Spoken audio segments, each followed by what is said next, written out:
All right, guys. So we're at the Brooks Mine project. So we back in the winter time, we were looking for a little project to take on. We decided this one needs to happen. So I remember coming here when I was a kid, and I was never in it when I was little, but my grandparents lived down in Scranton, and we'd come up here, go swimming in the pool, and I'd look through the gates and imagine what was back there back in the time when you could go check it out. It's always had a little bit of a soft spot, and I know it's not a very big mine. We did sneak in here in 2002 when they were putting the new gates on it. They had it open for a day and ran through there quick with a flashlight, so that was kind of neat to check it out. But we decided we need to do it, so we talked to Naog Park, and they were all for it. And then, Banks, we needed a mine foreman to be on board. Well, Banks went and got his mine foreman certificate, and so now Banks is a foreman on the job, and we're taking on the restoration of the project. There was some interesting roof support work we had to do right here in the front. If you remember, Banks was saying about that big boulder they didn't want to take down in the 190 slope, they left it up. So first thing we did is we started timbering the project, cleaned out some old timber, put new timber through, getting the bark off the timber when you put it in, because if you leave the bark on, it rots from the inside out. So we use draw knives and skin all the bark off the timbers. But right above that, if you guys can kind of come up here a little bit.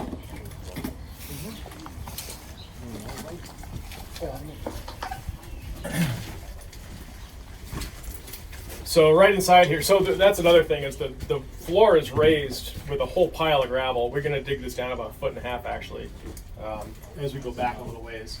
So when we dug these hitches for these props, they're about 2.5 feet of these things in the ground right here. So we're going to dig all this back out a little bit. But the roof is actually pretty, not very good right here. It's kind of drummy up front, and there's two big loose rocks here. But we didn't want to pull them down. One of them was actually just being held up by an old rail. There was one single piece of track across right there. And we didn't want to pull anything down because there's only, 5-6 feet of rock cover above us, and we didn't want to start some chain reaction subsidence right here, right on the beginning of the job. So we put a temporary prop in to hold this big rock up that's right up here. And then we pulled the single rail out. And we rented a chipping hammer and air compressor from Powell's Equipment Rentals. They actually donated the use of the equipment for us, which is great. It was a couple $100 saved each weekend we needed it. So we chipped the hitches in either side, and we put the rail and the plank support up here, because if you use timber sets, we couldn't just put props in the middle because we want to put the track in. And the game plan is to bring our mine motor here once in a while, running it in and out for people. So that'll be fun. But so you can't put props in the middle of your road, and it's too small to put 3-piece timber sets in. Because if you put timber sets and then crew up on top of it, it's only going to be this wide in here. So came up with the idea of chipping these hitches in here and getting the chipping hammer, chipping all these guys out, getting some mine rail, cutting it up into pieces, wedging it in there, and supporting the roof. And then we have our props going along either side. Going back, like we said in Lackawanna, spaced every 5 feet. And we have our ventilation tube, which is just rolled up in here now. But that tube expands and comes outside about 30 feet out there, and we have a little 16-inch blower fan. It's great, there's power, because there used to be lights through here. And the power pole is still hot right here, so they put an outlet on it for us. And we plug the ventilation fan in and battery charger for our chainsaw. We have a electric chainsaw that we use for cutting all the props.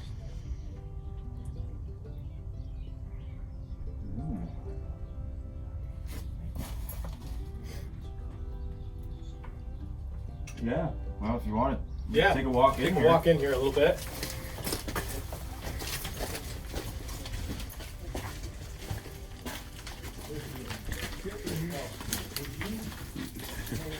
Lighting not provided. Yeah, no. Not here.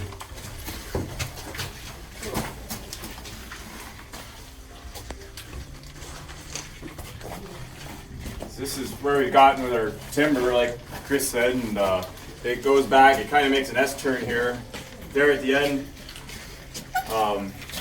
there is a mine car that we are going to rip out of here and restore everything we can of it. It's kind of shot, but there is parts and pieces we can use to make it.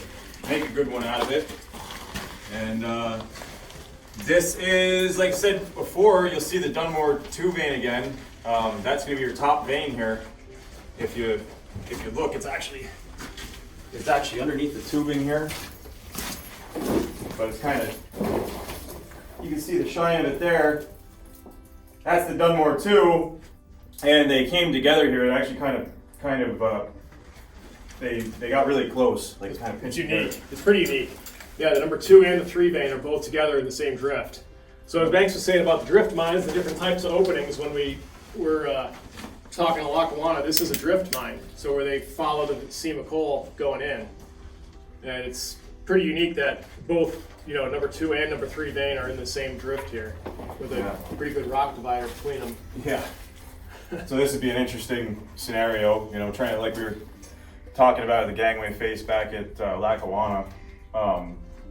You have an interesting drill pattern here, firing the coal and the rock together.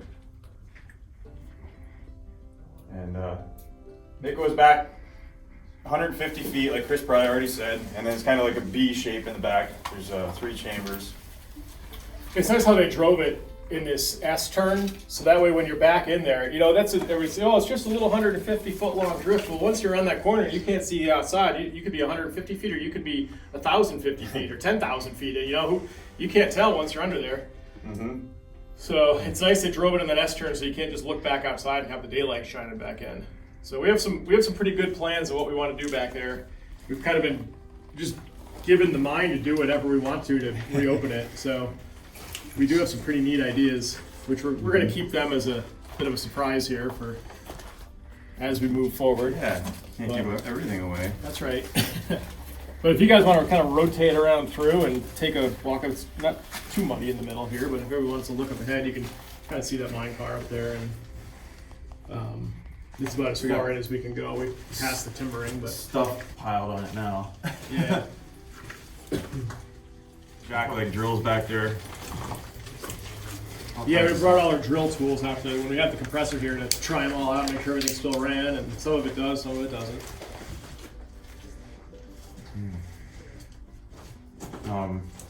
But it is a great little project. There's no rock falls in the whole thing, so it's pretty much just putting the timber in, make it safe, and we'll be good to go. There's no real cleanup work to do. Yep, lay all new road in here. We're gonna rip these rails out and put new rails in, and it's gonna look like a true anthracite gangway, buddy. This was surveyed at some point. You can see the station points on the top up here, and they're throughout the whole mine. We're gonna actually have it resurveyed again and an actual mine map made for it. This isn't mapped anywhere? Not that we found. Somewhere it was because there's survey points in here, but it's not on any of the state mine maps or anything. It doesn't exist, man. Just the port. you're pretty Yeah, close to the just before. surface and the roots are coming through. Yeah, guys. I mean, we couldn't take you farther than this, but take it in because this is our first actual group tour. The first outsiders, First outsiders in the inside. Yep. Yeah, we're pretty excited about being able to do this. It's kind of been a dream of ours for a while to have our own little operation, and this is it. So welcome, guys, and thank you for coming along and doing this with us. Yeah, this is great. Once we get it all timbered up and stuff, and we have ideas. Like Chris said, there's multiple ideas floating through our heads of more things that we can do here to make it an interesting educational experience for everybody. But that's for the future. And we couldn't do it without everybody's donations that we've asked for on the fundraisers we've done and these group tours that we've done. Yeah, you guys have any questions about this while we're in here? Nothing, huh? I do want to go in the back at some point. We have the jack legs there, and at some point, just for our own, I don't know, for to appease our heads, I would like to take a jack leg in the back, basically the farthest point, and get the extension steels. We might not even need extension steels, Right. and drill straight up through the roof and see where we poke out up on the surface and see how far we actually are underground. Because this is really shallow, obviously. But I am curious how much rock cover we do have in the back there, and then we'd have a point of exactly where we're at up here in the park. Put a little Little plaque brass there. pin with a plaque. You are you are over the farthest working face of the Brooks mine right now, or something. It'd be pretty neat. Yeah, we're gonna take that jack leg when we're working on the escapeway, and we're gonna we're gonna drill out a shot pattern of what a gangway cut would look like. Just drill them all out so that we could kind of describe. You don't have to like point where holes would be. We could actually show what it would look like. Mm-hmm. So, yeah, lots of fun stuff. Lots of fun stuff happening. Cool. So will you be replacing the track entirely, or Yeah, this rail shot. We already cut okay, one piece out so because no, it was going right. you're not into going to reuse the rail at all? No, it's shot. We cut it up and scrap it and get some cash for the new stuff. Yeah. Chris, can I mention something? Yeah. One nice thing that I've noticed already back here is, being the scientist and the teacher, there is a lot of fossils in this mine, and I'm telling you what, kids will be going nuts when they see the plant patterns that are all over the place here. And that's another thing actually we should do, and it's another thing for the future that'll eventually happen, but go through the geological end of what Yeah. these fossils actually are, the proper names for We the could even different put types of little, fossils we and could put little stuff. signs on the prop Yeah. pointing up at them or Right, something. yeah, take a look at these and whatever the actual term is or what they figured, the plant material was that you're seeing. It's pretty darn neat. And if you don't know what you're looking for, most people will walk right past it and not even notice it. But there's a nice fern or a nice something was right here. Yep. Something was there. There's one here. There's one here going this way. There's a lot in this mine. I was amazed that for as small as this mine is, how much fossils that you can see in it.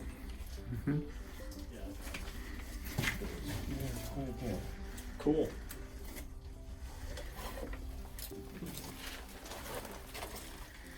Well, we can. Since we got the help, I guess we'll dig some hitches and beat some sticks. Right?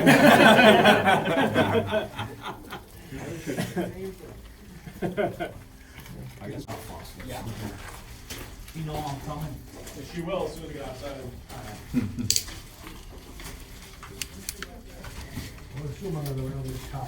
No, there's nothing. They're just sitting. Yeah. Yeah, they're just sitting on the ground. Thanks. What is it? Dumb one number 2? Yeah. Yep, that should be the 2 and the bottom. Yeah, we're gonna Should be the go 3. down the road. The number 3. There's no number 1 We here. already got all the ties for it. It's outcropped already, I think. Okay. Yeah. With a couple of feet of rock between them? Yeah, just a couple of feet of rock, which is funny, Just starting to come up. considering the number 1 and the number 2 over at Lackawanna. It's We walked back that rock tunnel. Distance. Yeah, a long way. And here they just came together. Usually they were not this close at all. But we're so close to the surface here. Yeah. Have something to do with it? Yeah, for whatever reason they kind of, They got pinched together. I don't know if I want to say faulted together, but kind of like pinched together like that. Yeah, they got really close. Really close. And actually, I think the Dunmore number 4, which isn't everywhere in the valley, but I think that's in here below us yet. Because if you go into Nahog Park and you go down by the creek or into the gorge on the walking trails and stuff, there is another vein of coal that sticks out down there in the rock face in the gorge. Yeah. So I'm assuming it has to be the Dunmore number 4 or the China vein, as it's called in some places.